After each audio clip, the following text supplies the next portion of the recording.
$300. That's what the lot across from the stadium wants to park one car for one World Cup match. Now look across the street. A woman in Inglewood put 3 cars in her driveway and pocketed $150 for doing nothing. Same block, same afternoon. One of them needed $1 billion stadium, the other needed a driveway she already had, and she's not even the one making the real money. Here's what nobody's telling you about the World Cup. The money isn't in driving for it, it's in living near it. 11 US cities are hosting through July, millions of people flying in, and every one of them needs to park. So I pulled the real stories. 3 cities, 3 regular people. One made $150 a match, one's on track for $18,000. And in the third city, the locals need a permit just to drive onto their own street because the city is fighting back. If it were me, near any of these stadiums, my driveway would be listed tonight. By the end, you'll know exactly how and how not to get burned. Let's go. Start with what the official parking costs. That's your competition.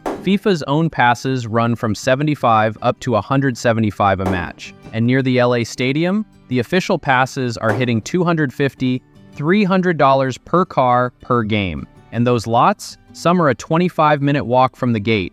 Now here's where you come in.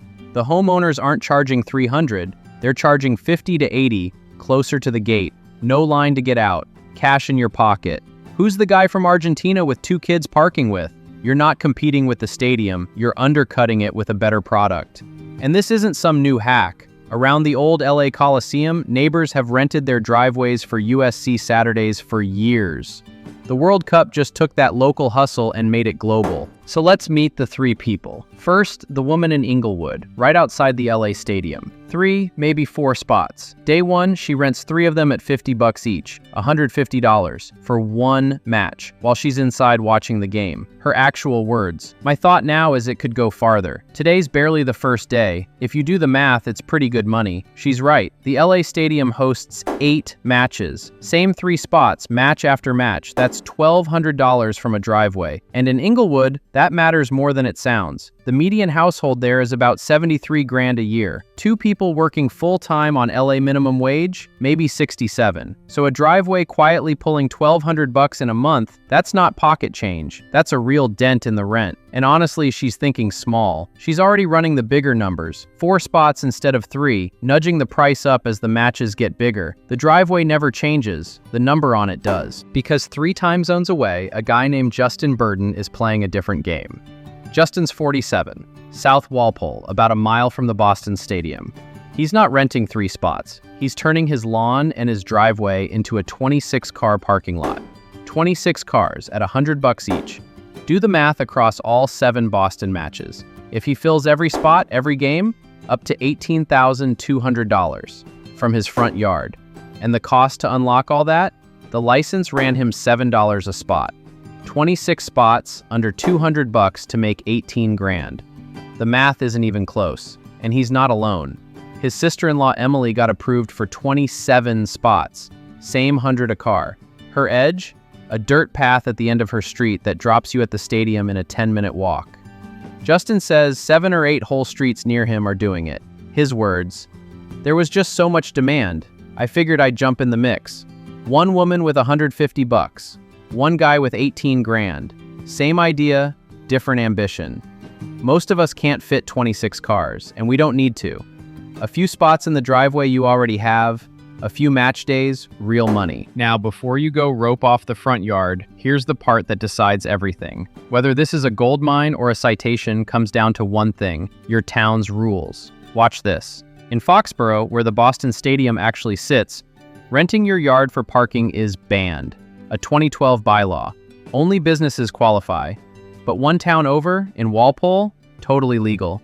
You pull a stadium event license, Justin paid $7 a spot, and you're in business. Same stadium, same World Cup, one town line apart, and one neighbor gets fined while the other one cashes $18,000. Out in Inglewood, the city says you technically need a commercial parking permit and a business license, and the mayor's sending warnings. And those warnings aren't a bluff. The city is already telling homeowners to shut it down or face a citation, and one fine can wipe out a whole weekend's take. One letter, and your gold mine is a penalty. So before you list a single spot, 2 phone calls. Your city, your lease, your HOA. That's the difference between make more and keep more. And then there's Kansas City, where the city took it a step further. Around Arrowhead, the locals figured this out years ago. Janet Lee says her neighbors rent driveways for about $30 a car, and World Cup parking there is set to run $75 to $225 a spot. So the city stepped in. On the 6 match days, residents of one neighborhood now need a city-issued pass just to drive onto their own block, a permit to enter the street you live on. And not everyone hates it. Des Beard, a dad with 2 little kids, loves the pass. He doesn't want 1,000 strangers racing down his street. Tim Rasmussen's lived there 50 years. He just shrugs and takes the back way. But the money tension is real, because Deborah Lawson owns 2 homes there, and she's done. Her exact words, "Not on your frickin' life am I getting a permit." And what she thinks is really going on? The passes choke the traffic, so the residents can't sell parking. So the official lots keep all the money. When a city fights this hard to stop you, that tells you exactly how much money is on the table. Think about that. A city wrote a whole permit program just to slow this down. That's not a warning, that's a green light. Okay, if I lived near any of these 11 stadiums, here's exactly how I'd run it. 4 steps. 1. Check your town first. Foxborough versus Walpole proved it. One call to the city tells you if you're a business or a fine. Do that before anything else. 2. Price it under the lot. Garage is $300, you charge $60, $80, $100. Cheaper than the lot, closer than the lot. That's the whole pitch. 3. List it and stack it. Post it on Spot Hero, Just Park, or Driveway Pass so people reserve before they leave home. Count your spots. Deep driveway, front to back. 3 beats 1. 4. Protect it. A simple parking agreement. Nobody blocks the neighbor, nobody stays overnight. And call your insurance. A quick rider covers you if someone dings a fender. You're renting a spot for an afternoon, not adopting a car. One more move on the apps. Set your price the night before a match and flip the spot to unavailable the second it's full.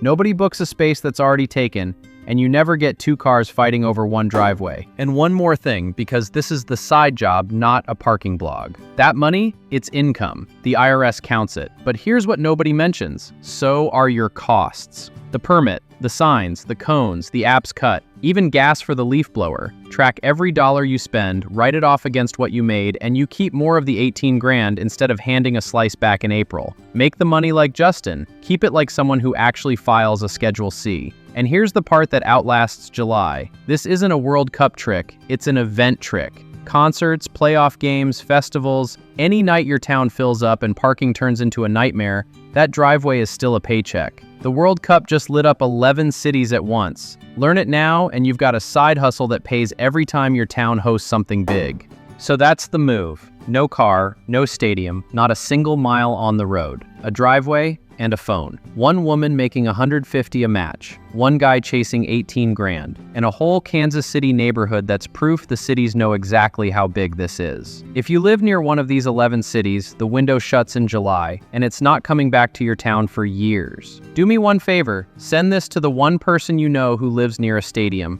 They'll owe you. I'm Sid. Make more, keep more. I'll see you the next one.